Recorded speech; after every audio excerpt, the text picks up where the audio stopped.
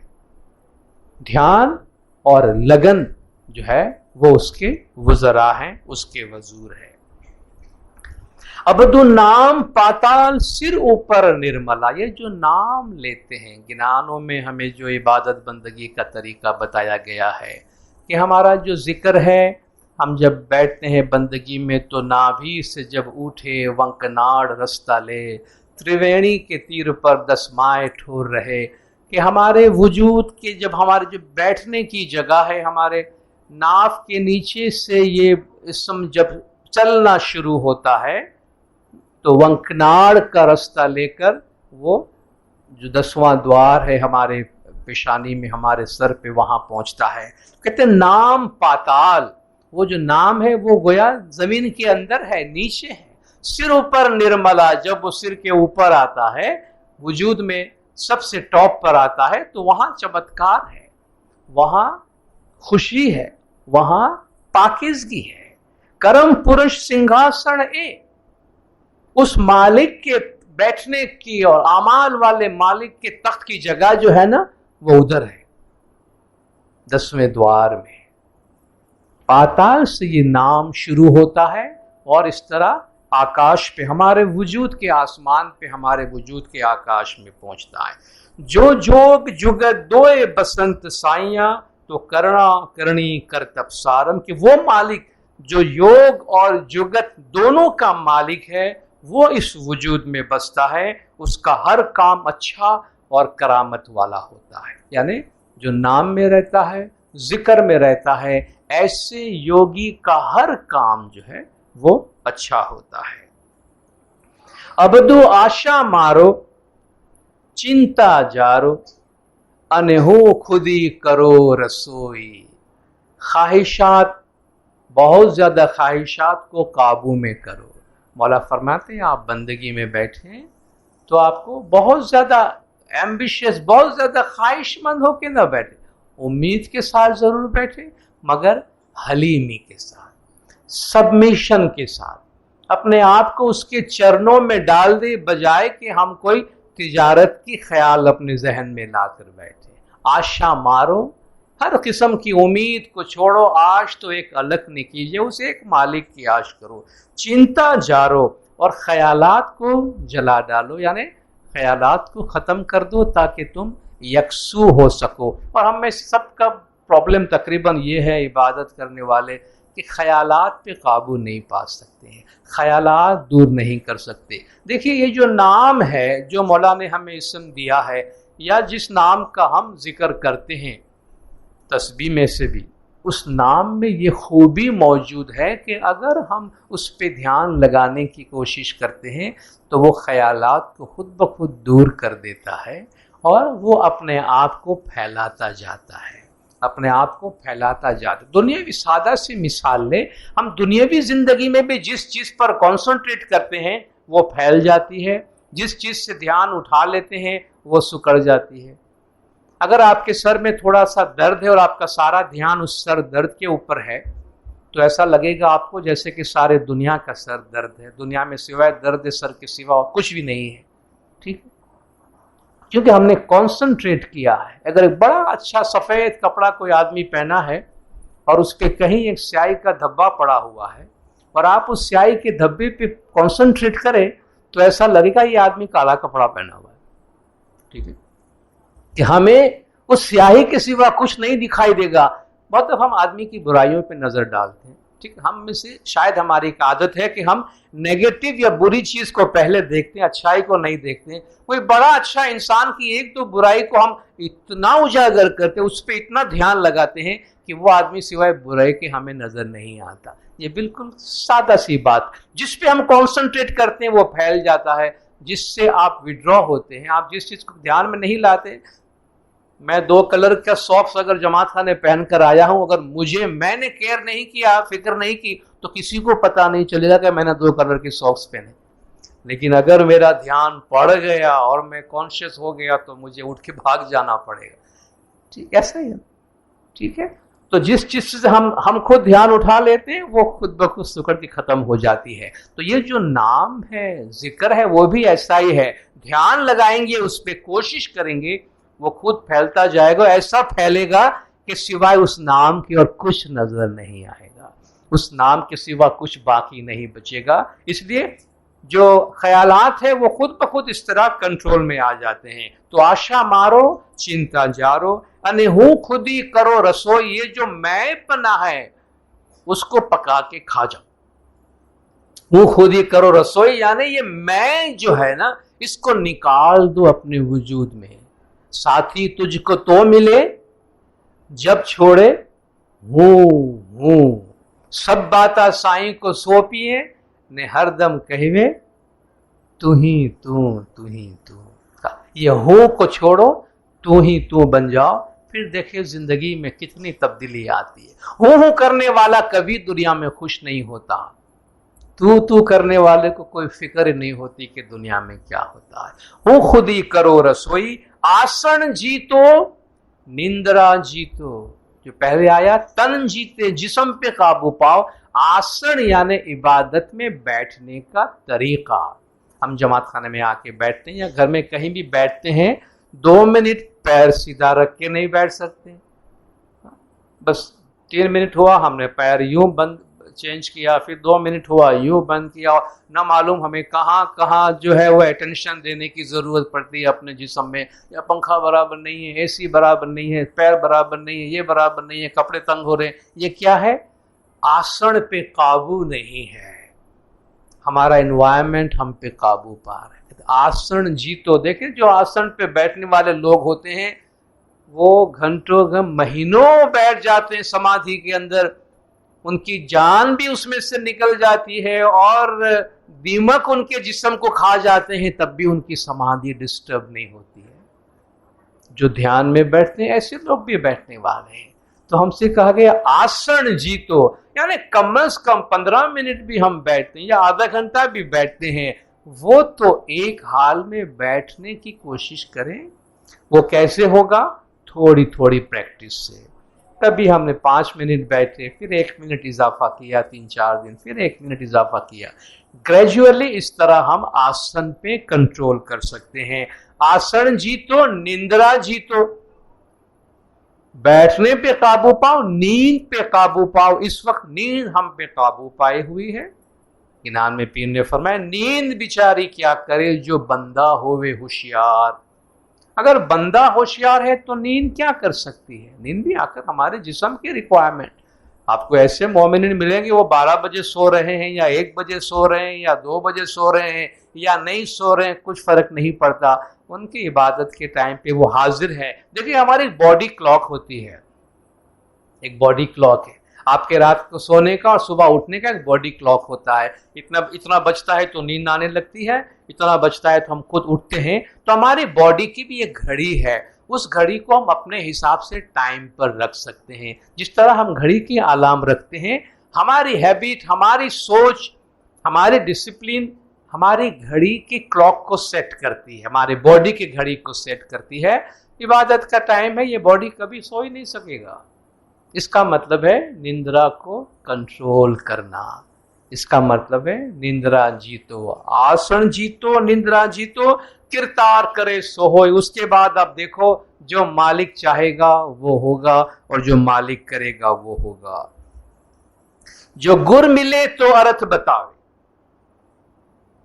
مرشد ملے تو تمہیں بھید بتائے گا، راستہ بتائے گا. ایک بات بہت بنیادی ہمارے گنانوں میں بتائی گئی ہے کہ روحانیت کا راستہ مرشد کے بغیر طے نہیں ہوتا. روحانیت کا راستہ گرو کے بغیر طے نہیں ہوتا. اور ہمارے طریقے میں حاضر امام بھی فرماتے ہیں کہ آپ کی spiritual search for spiritual enlightenment as guided by the امام آف دا ٹائم. زمانے کے امام آپ کی رہنمائی کرے، اس رہنمائی میں اپنی ذاتی روحانیت کا راستہ ڈھونڈنا. تو ہمارا گر زمانے کے امام ہمارے ساتھ ہے، وہ ہمیں راستہ بتاتے ہیں اور اسی طریقے سے ہم عبادت میں آگے جانے کی کوشش کرتے ہیں.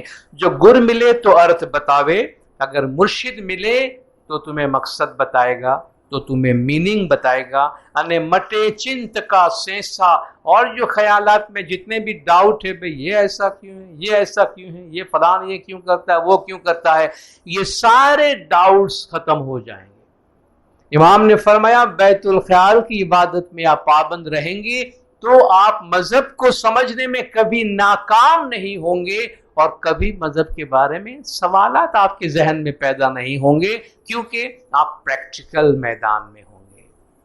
یہ وہ روشنی ہے جو ہمارے تمام ڈاؤٹس, جتنے بھی ہمارے ذہن کے خیالات میں شکوک و شبہات ہیں, وہ ختم کر دیتے ہیں. مٹے چنت کا سیسا, جل بنا کمل نہ پھولے تاکو مورک جانے ہنسا. پانی کے بغیر کنول کا پھول پیدا نہیں ہوتا, کنول کا پھول بنتا ہے مگر پانی میں. اسی طرح مرشد کے بغیر مرید کچھ نہیں کر سکتا ہے. مرید کو اگر پھولنا پھلنا ہے تو جس طرح کنول کے پھول کو پانی چاہیے, اس طرح مرید کو مرشد کی ضرورت ہے. تاکو مورخ جانے ہنسا, اگر جو نادان آدمی ہے تو وہ ان باتوں کو نہیں سمجھتا اور یہ باتیں ہنسی میں اڑا دیتا ہے. گر ملے تو پرچھے سادھو, اگر مرشد ملے آپ کو تو پھر سادھو کو وہ چیزیں سمجھاتا ہے جو سادھو کے سمجھ میں آتی ہے. گر بنا باٹ نہ پاوے, مرشد کے بغیر راستہ نہیں ملے گا. ماشاءاللہ ہم خوش قسمت ہے کہ زمانے کے امام کی رہنمائی میں صراط مستقیم پہ چل رہے ہیں.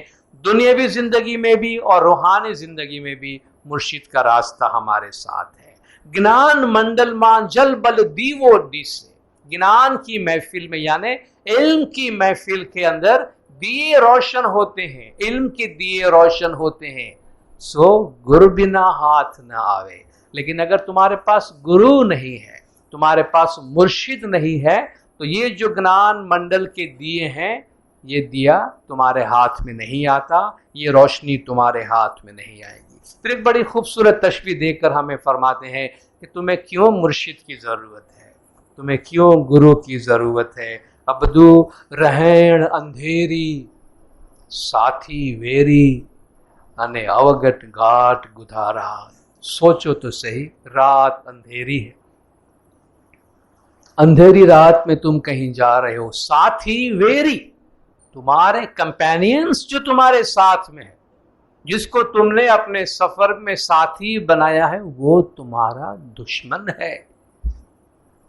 انے اوگٹ گاٹ گدھارا, اور راستہ جس میں تم جانے والے ہو وہ گزرگاہ بھی بہت مشکل ہے. مرشد کے بغیر تو راستہ اندھیرا ہے, اور شیطان ہمیشہ ہمارے ساتھ لگا ہوا ہے, وہ تو ہمارا کمپینین ہے. جب تک اس کو ہم کلمہ نہیں پڑھائیں گے تب تک وہ دشمنی کرتا رہے گا ہمارا.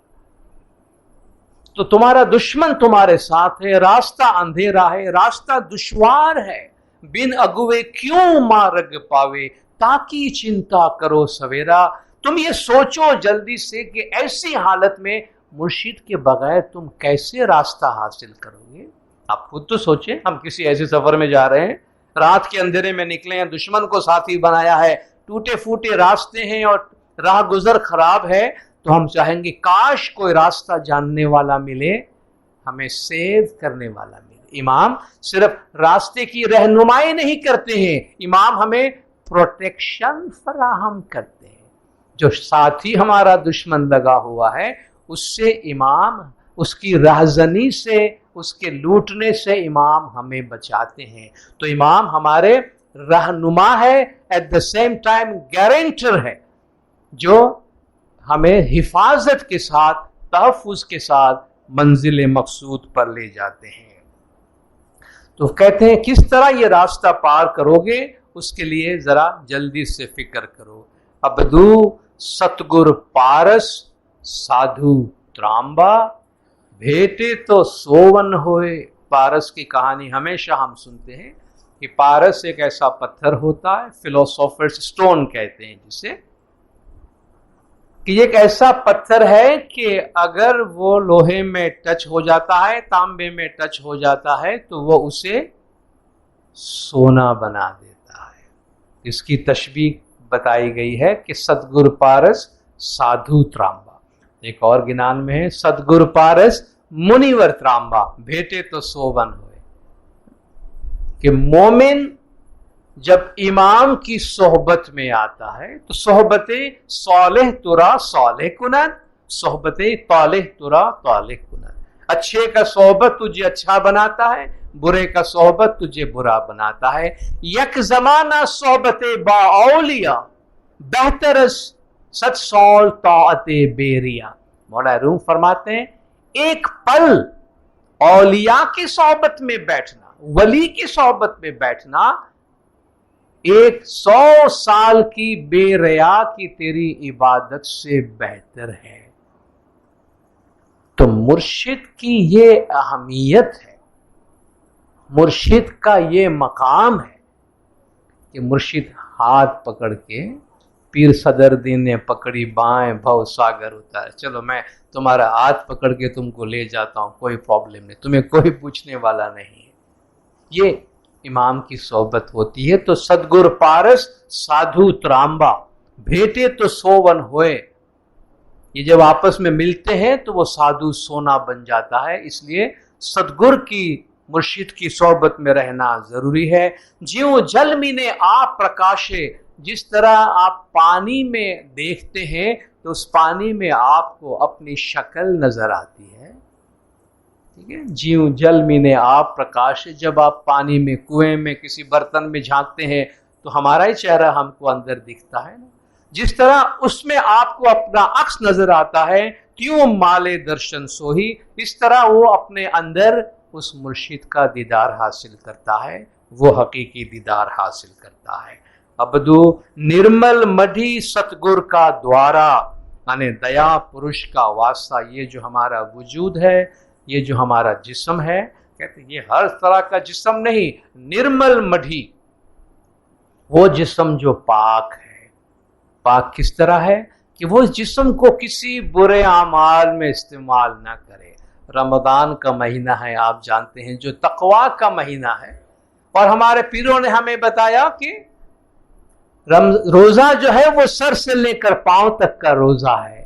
سر کا روزہ، آنکھ کا روزہ، کان کا روزہ، ناک کا روزہ، منہ کا روزہ، زبان کا روزہ، دل کا روزہ، نفس کا روزہ، ہاتھ کا روزہ، پاؤں کا روزہ. اس طرح 10 روزے، یعنی تمہارے اس تمام وجود میں سے تمہارا کوئی ایک بھی عضو برا کام نہ کرے، نہ کام برا سوچے، نہ کام برا کرے. وہ صحیح معنی میں متقی ہوتا ہے، وہ صحیح معنی میں پاکیزہ ہوتا ہے، جو ولی اولیاء کا روزہ ہوتا ہے. جو نرمل مڈھی ستگر کا دوارا کہا گیا کہ پاکیزہ وجود جو ہے وہ ستگر کے رہنے کی جگہ ہے. تو انسان جب برائیوں سے اپنے آپ کو دور کرتا ہے تو اس وجود کے اندر مرشد کے رہنے کی جگہ بن جاتی ہے. یعنی دیا پروش کا واسا، وہ جو رحمان اور رحیم جو مالک ہے، مہربان، سب پہ رحم کرنے والا مالک جو ہے، اس کے رہنے کی جگہ ہمارے وجود میں بن جاتی ہے. ہردے کنف پون گھٹ شودو تو الگ پروش کی آشا. اپنے دل کے وجود کے اندر سانس و سانس کی جو عبادت ہے، یعنی عبادت میں جب آپ بیٹھتے ہیں اور جو ہماری سانس جو ہے وہ آتی جاتی رہتی ہے، اس پون کے اندر، اس ذکر میں، ذکر کی اس روانی میں تم اس مولا کو ڈھونڈنے کی کوشش کرو، الگ پروش کی آشا. اور پھر اس ناقابل بیان مالک جو ہے، جس کو کوئی سمجھ نہیں سکتا، جس کو کوئی بیان نہیں کر سکتا، اس کی امید، اس کی آرزو اور اس کی آشا میں تم زندگی گزارو. ابدو سکر گھاٹ اندر لس گھاٹی. عبادت کے باطن کے کچھ تجربات کی بات بتاتے ہیں. سکٹ گھاٹ، راستہ مشکل تنگ راستہ ہے. اندر لس گھاٹی، اور پھسلنے والی وادیاں اندر ہیں. جہاں سوئی مارگ نہ پائے، جہاں سے ایک سوئی کو بھی چلنے کی جگہ نہیں ہوتی. یعنی اتنی تنگ گھاٹی اور اتنی پھسلنے والی جگہ ہے کہ جہاں سے ایک سوئی بھی نہیں گزر سکتی. اور جب ہم روحانی دنیا کی بات کرتے ہیں تو سوائے کانٹراڈکشن کے کچھ نظر نہیں آتا، اور وہ کانٹرڈکشن دونوں ایسا کہ بیک وقت موجود ہے، یعنی نہ تن نام نہ ٹھام ہے، نہ نام نہ بن نام نہ ٹھام، نہ وہ نام اور ٹھام کے بغیر ہے اور نہ اس کا کوئی نام اور ٹھام ہے، نہ کوئی شکل و صورت ہے نہ وہ شکل و صورت کے بغیر ہے، نہ بادل ہے مگر بارش پھر بھی آ رہی ہے، یعنی ایک ایسی دنیا کے جس کا تصور آپ اس مادی دنیا کے اندر اور مادی ذہن کے ساتھ نہیں کر سکتے ہیں۔ تو یہ ایک ایسا راستہ ہے جب آپ بندگی میں ہوتے ہیں کہ تیاں سوئی مارگ نہ پاوے، سوئی کوئی بھی راستہ نہیں ملتا مگر تیاں وہاں نہ رتھ سنگھاسن راجا تاسو نت اٹھ آوے جاوے، مگر وہ تنگ گھاٹی، وہ تنگ راستہ جہاں سے سوئی نہیں گزر سکتی، وہاں وہ آپ کا روحانی بادشاہ اپنے تخت پہ بیٹھا آ رہا ہے، جا رہا ہے، آ رہا ہے، جا رہا ہے، یا اللہ یا اللہ یا اللہ یا علی یا علی یا علی۔ وہ جو ذکر ہم کرتے ہیں، وہ جو پریکٹس کرتے ہیں، ویسے کہتے ہیں اس راستے سے کوئی نہیں گزرتا، کوئی نہیں گزر سکتا، مگر آپ دوسری طرف دیکھیں تو مولا کی سواری آ رہی ہے اور جا رہی ہے، وہ اپنے سنگھاسن پہ بیٹھ کر، وہ اپنے تخت پر بیٹھ کر آ رہا ہے اور جا رہا ہے، جو آپ اپنے عبادت کے اندر محسوس کر سکتے ہیں۔ کچھ اور کانٹرڈکشن کی بات کرتے ہیں، یعنی کچھ ناقابل فہم حقیقتیں۔ ابدو برکھ بنا پھولے پھلواڑی، باغیچہ ہے مگر درخت نہیں ہے۔ ابدو برکھ بنا پھولے پھلواڑی، وہاں بہت خوبصورت باغیچہ ہے مگر وہاں کوئی درخت نہیں ہے، درخت کے بغیر باغیچہ ہے۔ انے بن مکھ ناد بجاوے، میوزک بج رہا ہے مگر کوئی منہ نہیں ہے، کوئی زبان نہیں ہے، کوئی ساز نہیں ہے، کچھ بھی نہیں ہے۔ کچھ احساس اس دنیا کے جس سے اس دنیا کی مثالوں سے سمجھانے کی کوشش کی جا رہی ہے، مگر مجبور کہ یہ دنیا کی زبانیں اس روحانی چیزوں کو بیان نہیں کر سکتی ہے۔ باجا کا ذکر کریں گے تو منہ تو آئے گا اس میں، بھئی باغیچے کی بات کریں گے تو درخت تو آئے گا، لیکن درخت تو وہاں ہے ہی نہیں، میوزک تو ہے، ساز کوئی ہے ہی نہیں۔ تو یہ جس طرح ابھی ہم نے بات کی کہ ہم روحانی اور جسمانی دنیا کے ایک ایسے ملاپ پہ آتے ہیں جہاں جسم کی بہت سی باتیں پیچھے چھوڑ کر صرف روحانی دنیا میں آگے جانے کی ہم کوشش کرتے ہیں، مگر جسمانی لینگویج کا جو لگیج ہمارے ساتھ ہے اس سے ہم آزاد نہیں ہو سکتے، کیونکہ ہم اس زبان کے بغیر کوئی اور زبان سمجھتے نہیں ہیں، تو پھر اسی زبان میں بات کرنے کی ضرورت پڑتی ہے۔ بن رسنا گن گاوے نر کا، امام کی تعریف ہو رہی ہے، مولا کی تعریف ہو رہی ہے مگر زبان نہیں ہے۔ بن رسنا، زبان کے بغیر اس کا ذکر ہو رہا ہے، زبان کے بغیر اس کی تعریف ہو رہی ہے۔ سو بن پگ آوے جاوے، ابھی میں آپ سے کہوں کہ آ رہا ہے اور جا رہا ہے تو آپ کے ذہن میں پاؤں کا خیال تو ضرور آئے کہ یہ جا رہا ہے، آ رہا ہے تو پیر سے جاتا ہوگا۔ بن پگ آوے جاوے، آ رہا ہے جا رہا ہے مگر پیر نہیں ہے، پیر کے بغیر آ رہا ہے، میوزک کے بغیر، سازوں کے بغیر میوزک سنائی دے رہی ہے۔ ابدو ہر دے بیٹھ چے تن بندگی، اپنے دل کے اندر، اپنے روح کے وجود میں اس اعلیٰ ہستی کی عبادت کرو، بندگی کرو تو راول ہے مت والا، اس طرح وہ عبادت کرنے والا، وہ جوگی مست ہو جاتا ہے، اس طرح وہ جوگی متوالا بن جاتا ہے۔ انگلا پنگلا سکھ منا داسی، ستگر کی ایسی بالی، گنا میں بہت جگہ آپ سنتے نا، چاندو سورج دوئی رو کی راکھو، دوسرے ابدو کے گنان کے اندر ہے نا، یہ جو ہمارے دو نوسٹرل ہے، ہمارے ناک سے جو ہوا جاتی ہے اور آتی ہے، آپ کسی وقت بھی تھوڑا سا چیک کر کے دیکھ لیجئے گا، شاید کبھی آپ کے دونوں ناک سے، دونوں جو نوسٹرل ہے وہ بیک وقت نہیں چل رہی ہوتی ہے۔ آپ ابھی بھی ٹرائی کیجیے، آپ کا ایک بلاک ہوگا، ایک چل رہا ہوگا، کبھی ایک چل رہا ہے دوسری بند ہوتی یا ہاف بند ہوتی ہے، ٹرائی کیجیے گا، اور دونوں ایک ساتھ نہیں چلتی۔ ایک چاند ہے، ایک سورج ہمارے گنان میں کہا گیا، اس کا ایک انگلا ہے ایک پنگلا، چاند اور سورج بھی اسی کو کہتے ہیں کہ ایک کی تاثیر اس میں گرم ہوتی ہے سورج کی طرح، ایک کی تاثیر ٹھنڈی ہوتی ہے چاند کی طرح، اس لیے اسے چند و سورج بھی کہتے ہیں، انگلا پنگلا بھی اسی کو کہتے ہیں۔ اور جب یہ دونوں ساتھ چلتے ہیں تو وہ سشمنا بن جاتی ہے، وہ سکھمنا بن جاتی ہے، جو بہت ہی روحانیت کے ایڈوانس لیول پہ یہ پاسبل ہوتا ہے۔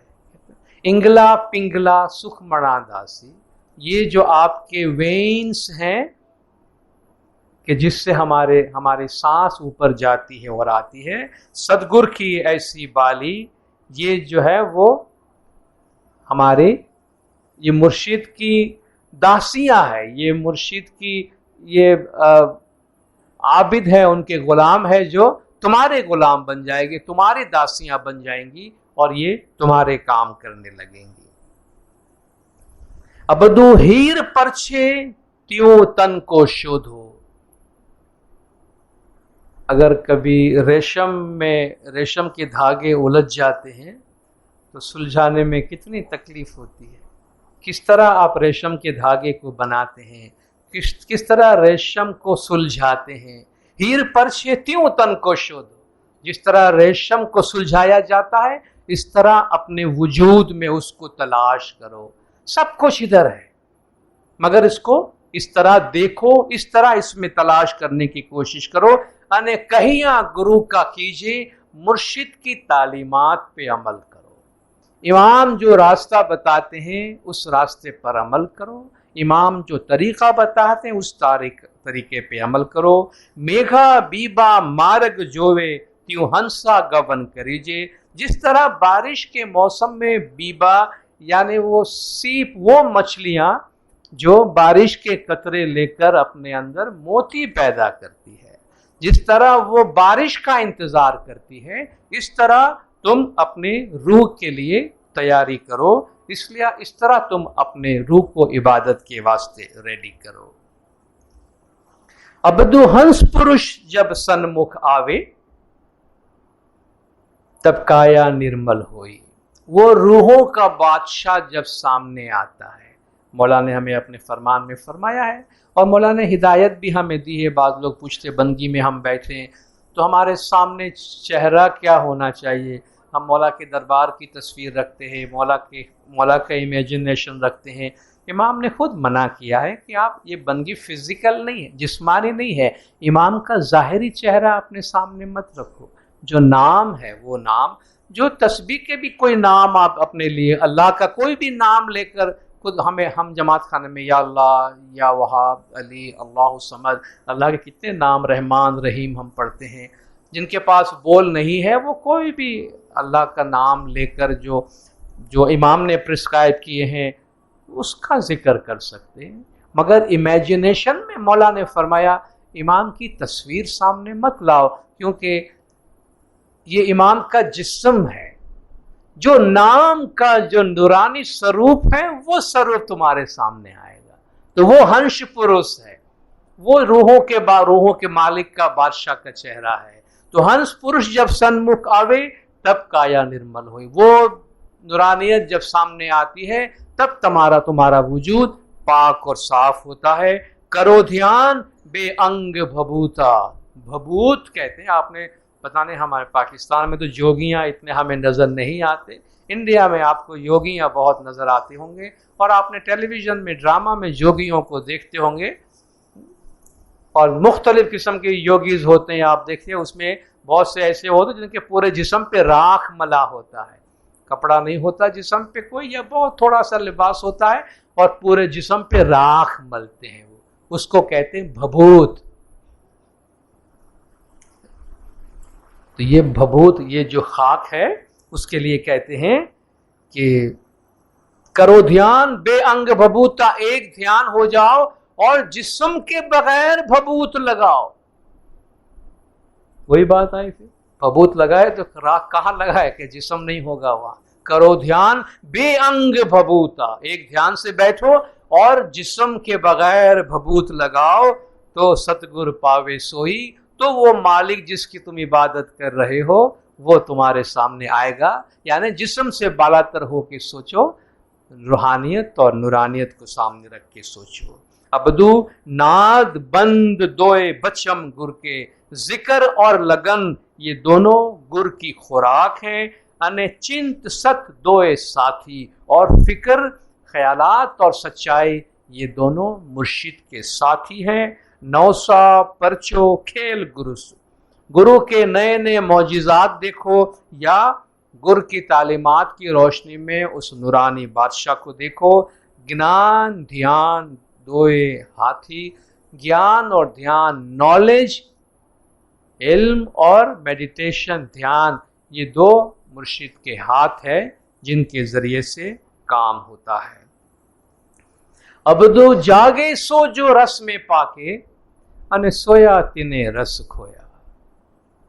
جو رس میں پکا ہوا ہوتا ہے وہ جاگتے۔ آپ قرآن شریف بھی پڑھیں، قرآن شریف کی شروعات کی، یا ایھا المزمل قم اللیل الا قلیلا نصفہ او انقص منہ قلیلا او زد علیہ ورتل القرآن ترتیلا۔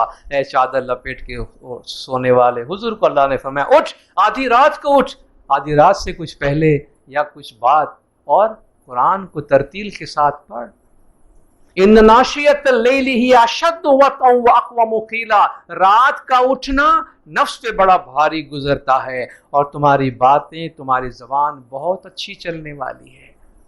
حضور کو اللہ فرماتا ہے محمد، اللہ جانتا ہے، ان ربک یعلم انک تقوم ادنی من ثلثی اللیل وطائفۃ من الذین معک، اللہ جانتا ہے کہ تو رات کو اٹھتا ہے، آدھی رات کو اٹھتا ہے، اور تیرے کچھ ساتھی بھی ہے جو تیرے ساتھ اٹھتے ہیں۔ دیکھیے پوری امت آدھی رات کو نہیں اٹھتی تھی، سب کو معلوم بھی نہیں تھا۔ اللہ فرماتا یہ سیکرٹ ہے، اللہ جانتا ہے، تو اٹھتا ہے، تیرے کچھ ساتھی اس وقت جو خاص عبادت کرنے والے حضور کے ساتھ جو لوگ تھے، اللہ فرماتا یہ آدھی رات کو اٹھنے والے تم لوگ ہو۔ تو اللہ قرآن میں آدھی رات کو اٹھ کر ذکر کرنے، قیامت کے دن لوگوں کو جنت میں لے جایا جا رہا ہے، پوچھ رہے ہیں بھائی یہ کون لوگ ہیں جنت میں جا رہے ہیں؟ کہا بھائی یہ وہ لوگ ہیں جو رات کو جاگا کرتے تھے، کبھی سوتے نہیں تھے، رات کو یہ جاگتے تھے عبادت کے لیے۔ خالی جاگنا رات کا کوئی خوبی نہیں ہے، رات کو جاگنا عبادت کے لیے وہ خوبی ہے۔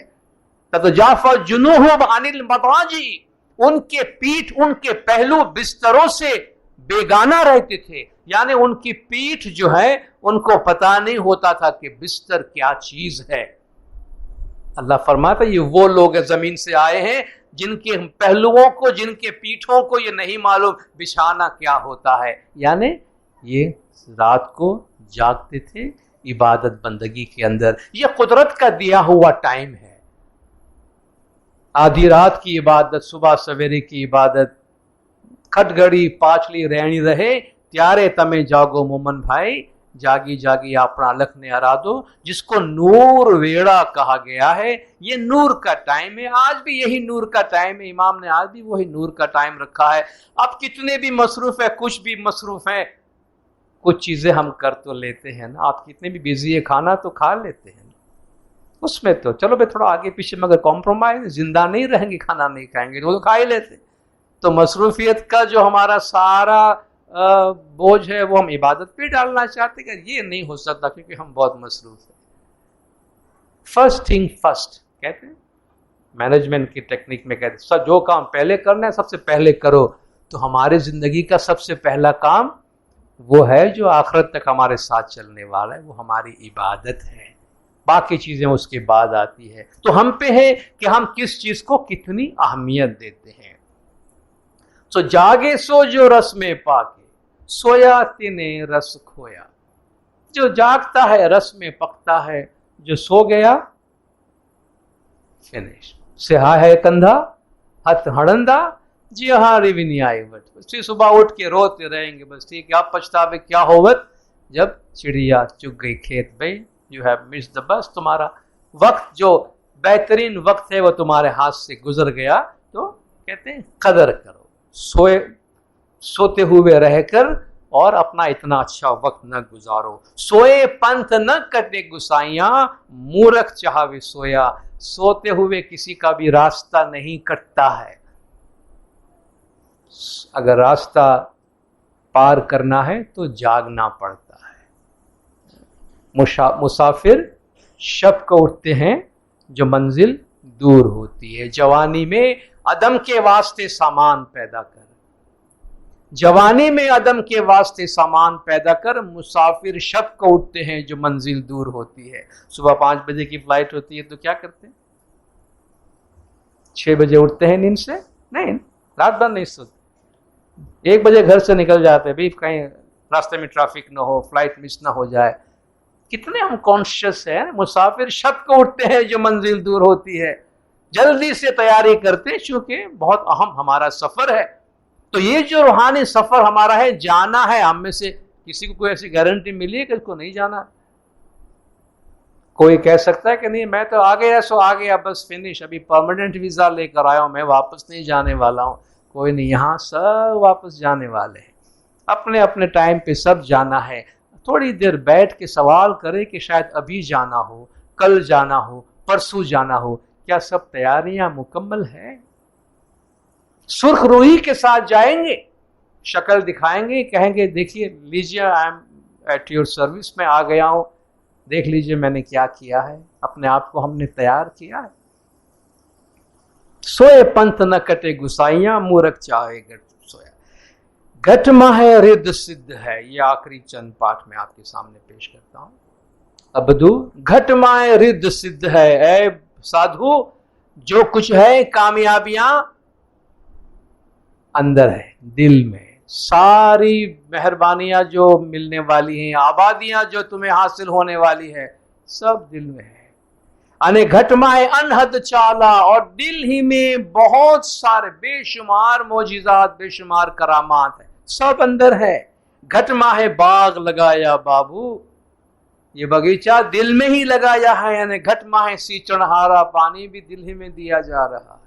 یہ جو کچھ آپ کو بتایا جا رہا ہے، پیر فرماتے ہیں میں کسی اور جگہ کی بات نہیں کر رہا، سب تمہارے اندر ہے۔ باہر دیکھنے کی کوئی ضرورت نہیں، دور نہیں دکھایا، جنہیں دور کری جانیا تیرا کاج نہ سیدھا کوئی، سب گھٹ سامی مارو بھرپور بیٹھا، تمہیں غافل دور مت دیکھو۔ ہم نے دور نہیں دکھایا، تمہارے وجود میں ہے، تمہارے گھٹ کے اندر وہ مالک بیٹھا ہوا ہے۔ ابدو گھٹ مائے 9 کھنڈ پروتھمی، 9 جزائر والی یہ دنیا، اس وقت دنیا کو 9 کھنڈ پروتھمی کہتے تھے، آج ہم 7 کانٹیننٹ کی دنیا کہتے ہیں۔ یہ جو 9 جزائر یا 9 کھنڈوں کی زمین ہے، دنیا ہے، تمہارے دل کے اندر ہے۔ یعنی گھٹ مائے ہے کیولاسا، یہ کیولاس کا جو پہاڑ ہے وہ بھی تمہارے دل کے اندر ہے۔ گھٹ مائے 7 سمندر کا واسا، 7 سمندر جو دنیا کے ہیں وہ بھی تمہارے وجود کے اندر ہے، مگر ایک پرابلم ہے کہ گر بنا جائے پیاسا۔ 7 سمندر تمہارے وجود میں ہے، بس پلانے والا اگر نہیں ہے، مرشد نہیں ہے، تو وہ بندہ پیاسا جاتا ہے، گر بنا جائے پیاسا۔ اتنا خزانہ تمہارے وجود میں ہے۔ سید امام شاہ کی ایک کتاب کچھ عرصے پہلے چھپی ہے، مومن چت ورنی، تو منیور بھائی نانی، اس کو آپ پڑھیں گے، دل کے خزانے کا ذکر کیا گیا ہے، اور دل کے خزانے کی چابی کا ذکر کیا گیا ہے کہ تمہارے وجود میں اتنے خزانے موجود ہیں مگر تمہارے پاس چابی نہیں ہے۔ یہاں سمندر کی بات کی گئی، وہاں تجوری اور خزانے کی بات کی گئی۔ چابی لو، مرشد کے پاس سے چابی حاصل کرو، خزانہ کھولو، اور یہ خزانہ پھر مرشد لٹاتے ہیں، یہ لٹ کے جاؤ، آخرت میں تمہیں کام آنے والا ہے۔ یہ چابی کیا ہے؟ یہ چابی ذکر ہے، یہ چابی اسم ہے، یہ چابی تسبیح ہے، یہ چابی میڈیٹیشن ہے، یہ چابی وہ راستہ ہے جو مرشد بتاتے ہیں۔ کا گر کے بغیر، مرشد کے بغیر انسان دنیا سے پیاسا جاتا ہے۔ آخری پارٹ میں فرماتے ہیں کہ ابدو گر وچنے گھٹ شودن کیجئے، مرشد کی تعلیم کے مطابق اپنے دل میں سرچ کرو۔ مولانا نے فرمایا اسپریچول سرچ کرو، تلاش کرو، جستجو کرو، مرشد کے فرمان پر اپنے دل میں سرچ کرو تو گرنر درشن پایا، تو مرشد کا دیدار تم کو حاصل ہوگا۔ کہے پیر حسن کبیر دین سنو گتیوں لوکا، تینے آوا گون چھڑایا۔ اے جماعت تو سنو، پیر حسن کبیر دین فرماتے ہیں اس نے تمہارے آنے جانے کا چکر ختم کر دیا ہے، اس نے تمہارے آواگمن کا چکر ختم کر دیا ہے۔ یعنی اگر عبادت کے ذریعے سے تم اپنی روح کو ترقی دیتے ہو، اپنی روح کو آگے بڑھاتے ہو، تو یہ نجات کا راستہ ہے، اور پھر پیچھے مڑ کے نہیں دیکھنا ہے، پھر آگے ہی آگے جانا ہے، اور پھر ایٹرنیٹی جو مولا فرماتے ہیں کہ اس زندگی کے بعد ایک ابدی زندگی ہماری روح کے لیے ہے، وہ ابدی زندگی ہم کو حاصل ہوتی ہے۔ تو آج ہم نے ہمارے پیر کے کلام کی روشنی میں روحانیت کی یہ باتیں سنی، جس میں ہمارے لیے بہت سارے نصیحتیں ہیں۔ روحانی مجلس میں سب سے بڑی نصیحت ہمارے واسطے یہ ہے کہ ہم یہ بھول نہ جائیں کہ ہماری اصل روح ہے۔ دنیا ٹیمپرری ہے، کتنی بھی بڑی دنیا اپنی بنائیں گے، چھوڑ کے جانا ہے۔ جو چیز ہمارے ساتھ چلنے والی ہے وہ ہماری روح ہے۔ تو روح کی زندگی، روح کی آبادی، روح کی خوراک، عبادت بندگی کو کبھی فراموش نہ کریں، اس کو اپنے پرائرٹی میں رکھیں۔ خدا بن نور مولانا شاہ کریم الحسینی حاضر امام ہم سب کو عبادت بندگی روحانیت میں بھرپور رکھے، مولا گنج جماعت کے تمام گناہ معاف کرے، سب کی نیک امیدیں پوری کرے، آخری دم تک ایمان سلامت رکھے، سکھی سلامت اور آباد رکھے، دیدار نصیب کرے۔ صلوات پڑھے دیندار، اللہم صلی علی محمد و آل محمد۔